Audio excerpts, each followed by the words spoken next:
to get it all started, I want to talk about Seattle, because that's what a lot of this is about. So like, how'd you end up here and what do you love about it? Okay, so I moved to Seattle about 4.5 years ago, 5 years ago.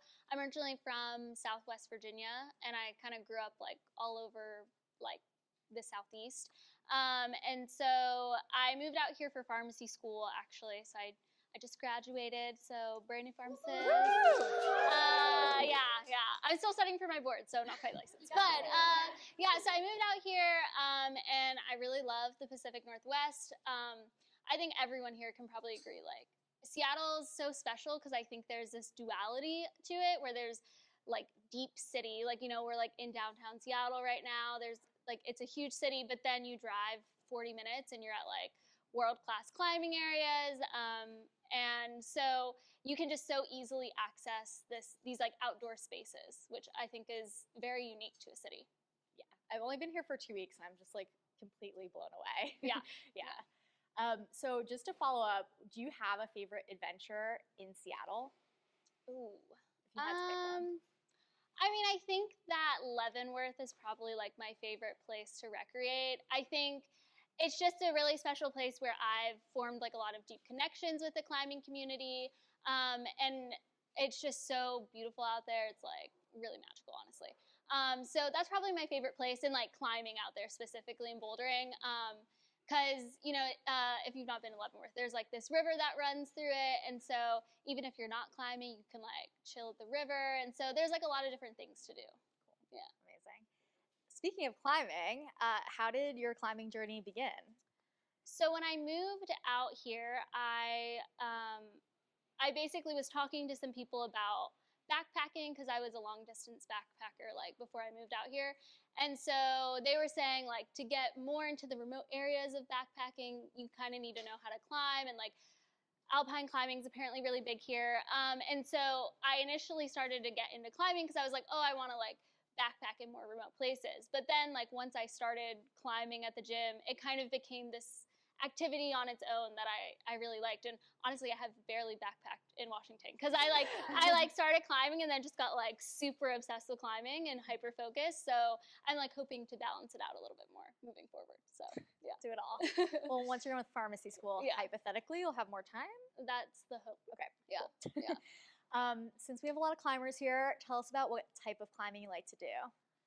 So my favorite type of climbing is probably bouldering, specifically like slab. I love like a tall, easy, like kind of spooky slab. I love like getting like some air underneath you, you know? And I think what I really like about slab is a lot of it, especially like easy slab, a lot of it isn't necessarily about pulling hard moves or anything like that. It's like staying calm with your mind. So it's like a very different type of challenge. But I also think that like I really like bouldering because it's what I've done the most, because it's who I know in the climbing community. So like I very much kind of follow like, you know, what my friends are doing because I want to climb with people.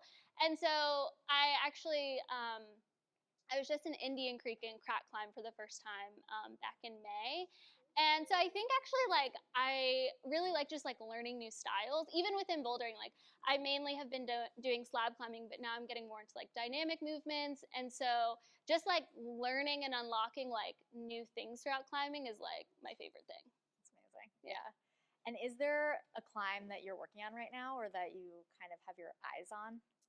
Ooh, honestly, I've been trying to get the fridge in Leavenworth for so long. And every time I go and I'm just like shut down, and it honestly always ruins my time. So I've stopped going to it recently because I like just leave Leavenworth like pissed off. So yeah, that's like, oh, and then, oh, David, what's that V5 climb in Leavenworth that I did? The funky one? You know, the one with like the big dihedral thing. Anyways, there's another one. I don't remember the name. It's like Spunky or. Anyways, it's another climb, but it's really cool.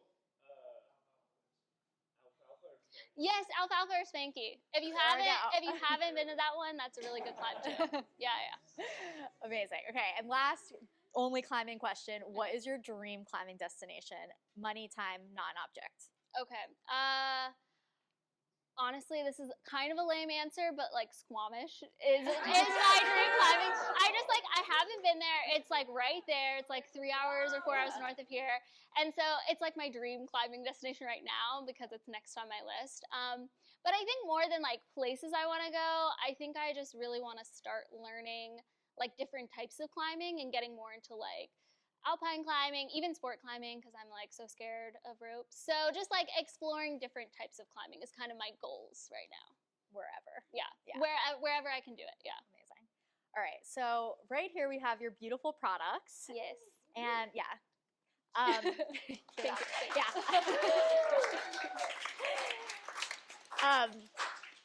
And I'm wondering how you decided you wanted to start crocheting chalk bags and koozies and scrunchies and not only doing it, but selling it. Why did you decide to start? So I started Hardboiled in June of 2020, and this was kind of during the time where the George Floyd protests were going on and the Black Lives Matter movement was like really big in Seattle. And so I think during that time, like everyone was like, oh, like what can I do to support? What can I do to help? And so side story, one night me and my roommate, we were like, we saw on Pinterest like making polymer clay earrings. So we were like, oh, like let's like try to make some. And so we like spent like 3 hours like making these earrings, and then we put it in the oven for 15 minutes and we pull it out and they're like all melted because it turns out we got like modeling clay instead of polymer clay. But from that experience I got the idea of like, oh, like I could create like some sort of art or jewelry or something and then sell it for donations to then give to these organizations that support these movements.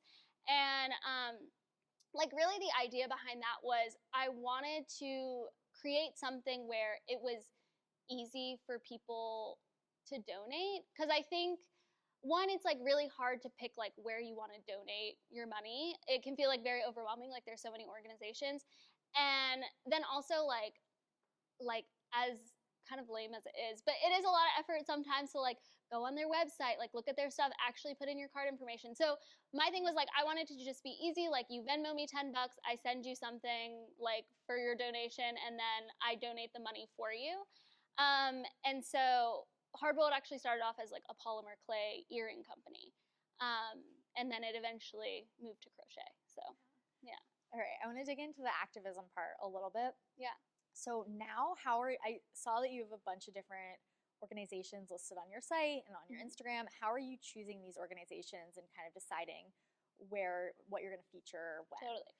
Yeah, so I think with the organizations, like I do a lot of background research because I do feel like I'm donating other people's money. I want to make sure that it's going to something like that the money is actually being used for what they're saying, because I think there's a lot of organizations that exist that like it's not always used appropriately, right? And so I do a lot of research on like making sure it's like a good organization to donate to. And then on top of that, I'm pretty passionate about like incarceration and the justice system. And so a lot of my organizations are focused around that. So the Bail Project is one that I've donated to a lot. And if you guys don't know about it, it's like such a cool organization. Just to like do a little blurb about what they do, basically it's like this national revolving bail fund.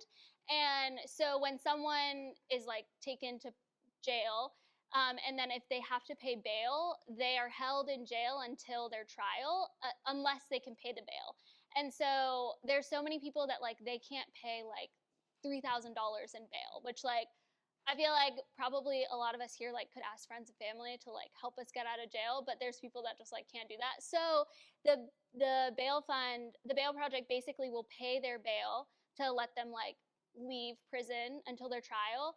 But then when they go to trial and if they're proven innocent, the bail money goes back to the bail fund. So it's like this revolving thing where like money is basically recycled. And so it's like really cool because your donations go like super far. So I think like I really concentrate on like the justice system a lot, but then I also sometimes choose organizations that have to do with like what I'm personally doing in my life. Like I went to a climbing festival in Bishop, California, and so I donated, I like had a table there. So I donated my months of like the 15% of proceeds to the Bishop tribe, so that, you know, it's like I'm recreating on their stolen land, so I should like pay them for that. Right. Yeah. Yeah.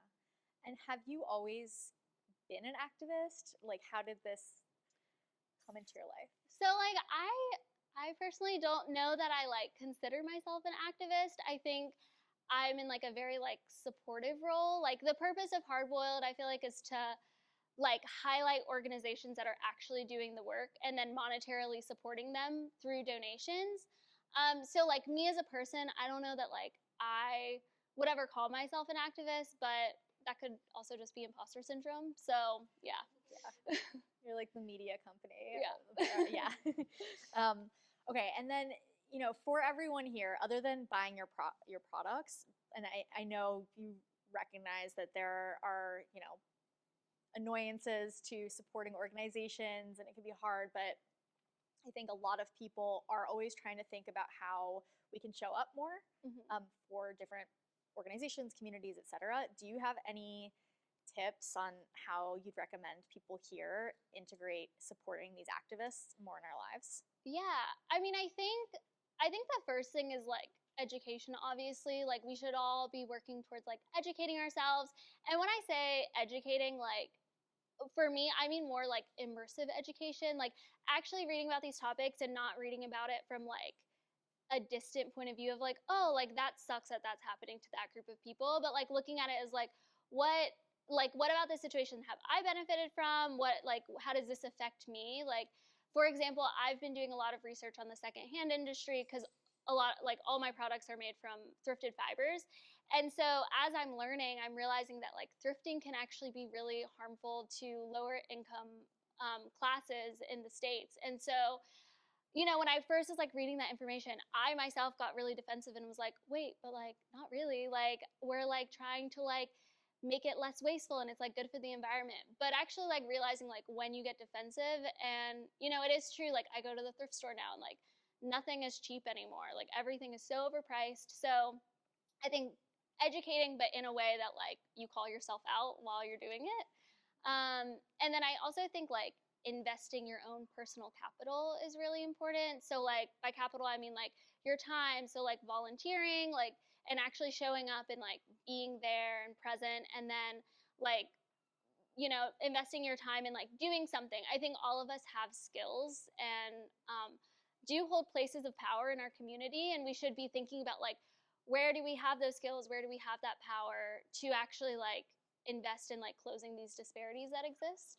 And I think also another important thing is just like not giving up. I think it can feel like really overwhelming with the amount of problems that exist in the world. And so, like take a break when you need to, but like keep going. So, yeah. Yeah. Thank you. Yeah. I'm going to do a hard pivot right now. Okay. How did you come up with the name of your company? All right. So my nickname is actually Egg. So it's just like Hardboiled is just play on my nickname as Egg. And just for the record, I know that my company name is Hardboiled and my logo is a fried egg, but nothing in the world makes sense anymore, so neither does my business, so yeah. It's all interpretation. Yes. Cool. And you were talking about how we use our own skills to affect and influence the world. Obviously, you have this very specific skill of crocheting. So where did that come from? Have you always loved doing it? What's the story behind that? So my mom actually taught me to crochet in March of 2021. So I've not actually known how to crochet very long, but I obviously got like very obsessed with it. And so Hardboiled had started off as like a polymer clay earring company, and I kind of wanted to switch mediums and do something more environmentally friendly, just because polymer clay is like just plastic. And so when my mom taught me to crochet, I was stoked because I was like, oh, I could like thrift the fibers, like thrift the yarn, and like use that to crochet. And so that switch like really just created this like passion project. Like Hardboiled has like so many things that I love. Like it's like sustainable, it has the activism part, and then like on top of that, it has this like expression and the outdoors part that I feel like is like hard to come by sometimes. I think with a lot of outdoor gear, like I remember a time where I was wearing outdoor gear like every day, like it's like sometimes it just like all looks very similar, you know, it's very like athletic wear and stuff like that. So I really like that I can create a product that lets you like express yourself even when you're out at the crag and like wearing athletic clothes. Like there's this piece of gear that's like a next level like type of expression. Yeah. So And how do you choose the color, like the colors for these products? it is literally like whatever I thrift. But I've been doing Yeah. this really fun series actually, where I like do an outfit to match a chalk bag, and so that's been really fun because I feel like I've like fallen in love with my closet again, and I was really big into thrifting before even like my regular clothes. So now I feel like instead of thrifting, I'm just like using what I have already, and I think that's the most sustainable thing we can do is just like use what we have and like don't consume anymore, no matter like where that consumption is being taken place. So it's just like, yeah, fun to just like try new things with it, experiment. So yeah. And you mentioned before that you are trying to, like really focusing on being sustainable in the creation of these products. Can you walk us through what that looks like from like a supply? Yeah. So my yarn is all thrifted. So sometimes it comes in like I can like thrift spools, which is really nice. But then sometimes if like I can't find any spools, I'll thrift like hats and scarves and stuff like that, and I'll actually like take them apart and then recrochet them into new products. And I normally try to like if I'm thrifting like clothing pieces like hats or scarves, I normally try to pick the items that are like people wouldn't use. Like there's like a lot of like I think people are trying out like knitting and stuff like that. Yeah. So a lot of them are like really oversized or like something that people probably won't wear. So that's normally what I pick. And then all of my liners for my chalk bags are made out of fleece blankets. And the cinches are now made with old rope core, which if you've never decored a rope, like I do not recommend it. It was so hard. And so the only parts that aren't reused or repurposed materials is like the nylon that goes around the edge, and then this part, and the little plastic cinch, and then my patches I get from like a small business on Etsy. So Awesome. yeah. Okay, last question from me, and then y'all get to ask your questions. What's kind of next for Hardboiled? I think I've like redone my whole website. That was like my study break when I was not studying for my boards. So I think just like honing in on like my brand and like trying to I really want to hit. So I've donated over $9,000 now through my sales, and so I really want to try to hit like 10K before the end of this year. So like hopefully like trying to sell more product to do more donations is definitely a goal. And yeah, I've been doing a lot of like wholesale to gyms, and so now I like doing that because it gets my product in New York actually, and like all of these different places. But I kind of want to hone in on like my actual business and like do it with like through my website and stuff like that moving forward a little bit more. Awesome. Yeah. Sweet. And with that, there is a Venmo code up here. All these products are for sale. So after we're done, you can come up and purchase something. Cool. So if you have a question, raise your hand and we'll call on you. Anyone? Questions? Yes, Maya. How did you figure out what the percent would be that you donate? Like compensating yourself for the time and effort you're putting in, like the value of the products you're getting, and then like also deciding on an amount to donate? Totally. That is a great question, actually. So when I first started Hardboiled, I actually, like my first batch of product, I donated 100%. And I actually fronted like myself the cost of mailing and the cost of supplies. And that was like, I did not think about that very smartly. But it was great because there was like a big donation. And so, but because the first couple of batches of product I did, I raised like quite a bit of money. Into my bank account, I got, thousands of dollars that immediately left to these nonprofits. And so I was like, that's probably like, looks really sketchy to like the government. And so I was like, I should probably figure out a way to do this like not illegally. And so from then I like registered as a business, and then from there I like switched to doing 60% of donations. And so I did that for like a little while, and then I realized like how kind of unsustainable it was for me not to really pay myself for my time. So eventually I was like, for this to be like sustainable and long term, which is the hope, I then switched it to 15% of every sale is donated, and then the rest goes towards supplies and paying myself. So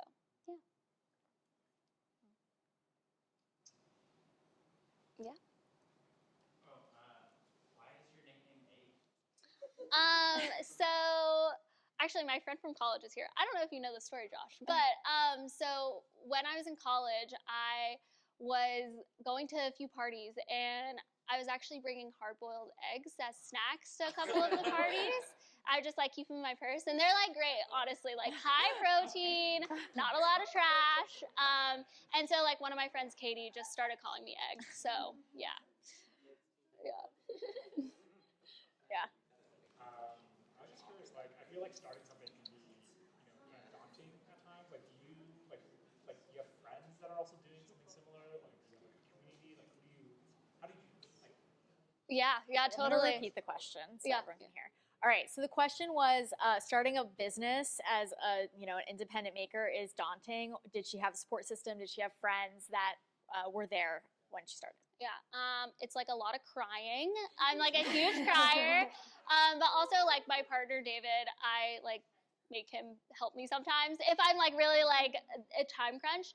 But it is very hard, and I think I've had to take points where I'm like, okay, I just like have to take 2 months off. So this past April and May, I didn't crochet anything. I didn't do anything because I was like very like burnt out and overwhelmed. So it is hard, and I'm like actually slowly meeting. I've been doing a few markets in Seattle, so I'm slowly meeting more like small makers in the like local area, and that's been really nice just to like talk about things like that you don't think of when you own a business, like how to do your taxes by yourself and stuff like that, because it can be very overwhelming. But yeah, it is very much like knowing when you need to take a break, but not letting yourself like quit is a big thing. Yeah.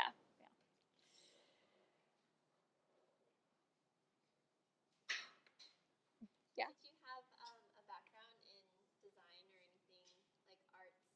So you're going to school for pharmacy? Yeah, no, I did not. I would say I've been like pretty like crafty for a lot of my life. Actually, when I was in college, I did a lot of pottery, and so I did kind of a similar thing where I took a 6-week pottery class, and all the pottery I made was like really shitty. Oh, sorry, I don't know if I'm allowed to. Really crappy, and We can't post this on YouTube yeah, now. sorry. It's fine.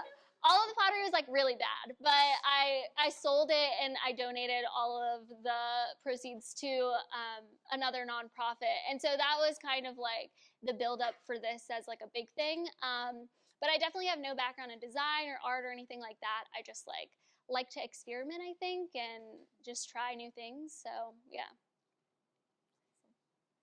Yeah. Yeah. Where did your inspiration and, like, passion for social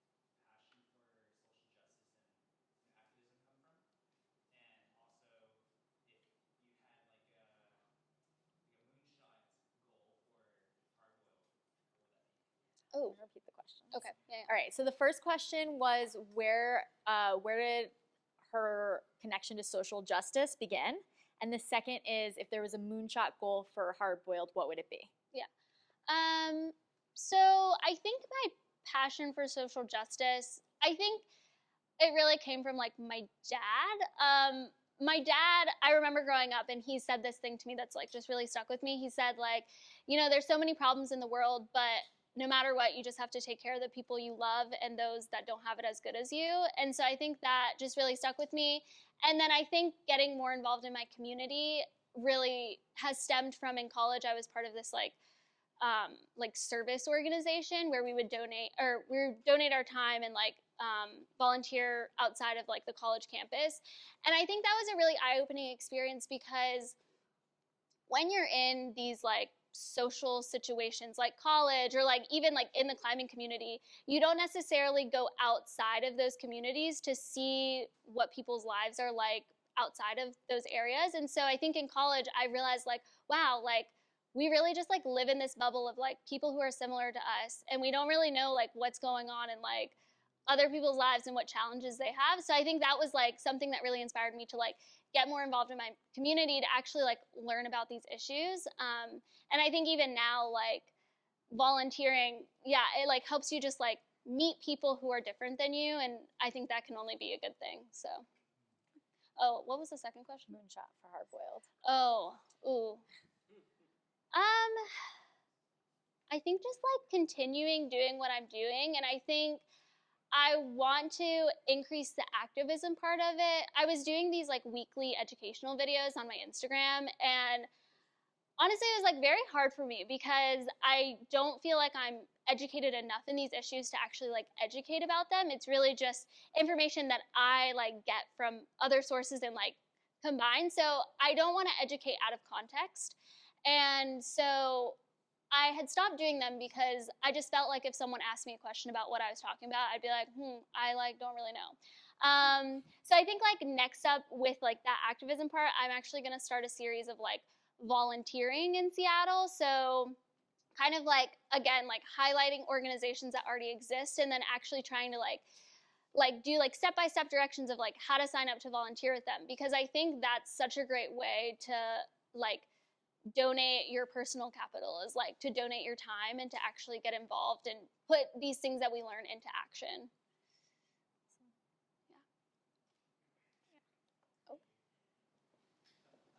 Yeah. How long does it take you to make a chalk bag from beginning to end, and how long would it take someone if you were to teach them? Okay, that's a good question. I'm like really speedy at crochet, if I do say so myself. So the outside probably takes me like 40 minutes to crochet, and then I would say like I do everything batch. So basically, I'll like crochet for like a month, where I like just make all the outsides. I like do it on my lunch breaks. I like always have like a yarn and a crochet hook with me, and then assembly probably for each bag maybe takes like 20 minutes. So probably one bag total takes me like an hour. And then if I were to teach somebody, like, are you asking like how long it would take to teach them? Oh, I think it would maybe, okay, honestly, crochet is like really hard to learn. My mom, she is like not the most patient person, and like honestly, I couldn't believe how patient she was when she was teaching me. Like she sat me down, she like hung out with me for like 3 hours to teach me. I think it would take maybe like, this is a very guesstimate, maybe like 8 hours. Yeah. All right. Like if I'm like really, really on you about how to do it. Yeah. Yeah. You created your brand and you started your charitable organization. What were the first steps that you take if you are to recommend a roadmap, so to speak, of model? Yeah, so my organization unfortunately is not a nonprofit. I like wanted to be a nonprofit, but as I researched it, it turns out like just donating to nonprofits does not make you a nonprofit, unfortunately. You actually have to like do other things. So so I'm actually registered as like a sole proprietor. And so like first steps I think is just like, Would it require a business license? yeah, I think if you make, this is like very random information, but if you make over $400 a year on something, you have to claim it through the federal government. It is illegal to not claim your income, apparently. So pretty lame in my opinion, but yeah, so you do need a business license and that kind of thing. So yeah. All right, we're gonna do 2 more questions. So yeah, you too. What are some organizations around here that you're involved with, and or ones that you're most like passionate about supporting? Yeah. So one that I actually just volunteered with pretty recently was Yes Farm, which they're under, I think, the Black Farmers Collective in Seattle. But basically, they have a farm in Woodinville, and they also have one, I think, in like Yesler, like downtown Seattle area. But basically, they do like education and farming, and they like all of their produce is like goes towards supporting like the Black communities in Seattle. And so I think that's really cool. And when you volunteer with them, like I just went and we did a carrot bed for like 3 hours, and it was great. It was like very therapeutic, very nice. And then another organization that I want to like start volunteering with is Outdoors for All. which I'm sure a lot of people have heard of. I actually like signed up to volunteer with them before I knew how to belay with rock climbing, so I like couldn't actually do anything because you have to know how to belay. But it's basically this organization that helps like get like does like adaptive climbing and also like adaptive biking. They actually have this like, I did like a tour there, and they have this huge garage of like adaptive bikes that one of the guys just like builds. Like you can just go to him and be like, hey, I need like this and this like done to a bike, and he'll like customize it for people, and you can like rent them out. And I think that's really cool because I think a lot of people talk about diversifying these like outdoor spaces, but I think like ableism is like so strong in that. It's like when we talk about diversifying, I feel like so many people think it's just about race, but it's about like getting like non-abled people also into climbing and helping support like literally everyone who can get into climbing. So yeah. Awesome. Did you have, was that your question as well? Okay. I know you're involved with Trail Mix Co. I don't know if you Oh. can talk about that. Yeah. So Trail Mix Collective is a really cool like women of color organization in Seattle, and so I volunteer as like a community leader there, and basically their mission is to like connect more women of color, and also they have like a lot of like mentorship programs to teach women of color more outdoor skills, and it's a Seattle-based organization, and they do like a bunch of different trips. And it's really cool because you just like go on these trips and just get to like meet people, and like there's like you form friendships, and then you can like find your climbing partner, and yeah, just continue to hang out with people that you meet. Sweet. Perfect. All right. Any closing words from? Well, thank you all for coming. This is like really special. I haven't gotten to like do anything like this before. This is like my first time like speaking about Hardboiled in front of a bunch of people, and I like appreciate that like people like are so supportive of Hardboiled too, and I think like that has been kind of one of the most surprising things is just how great like how much people want to support others and what they do, and so thank you for coming.